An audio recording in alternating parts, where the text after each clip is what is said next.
এখন আমরা আছি তালবাড়ি ঘাট, পুরাতন বালিঘাট, কুষ্টিয়া।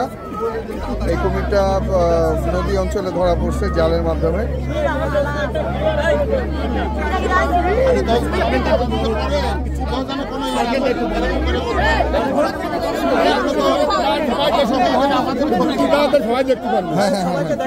ভাই আমরা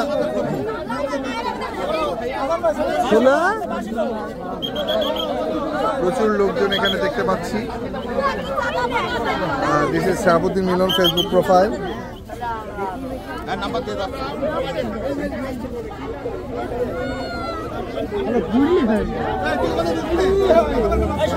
বন বিভাগ অলরেডি উপস্থিত হয়ে গেছেন। আমরা এটাকে এখন অবমুক্ত করা হবে বা উদ্ধার করা হবে। তো ফুল টিম আজকে আমরা কাজ করতেছি।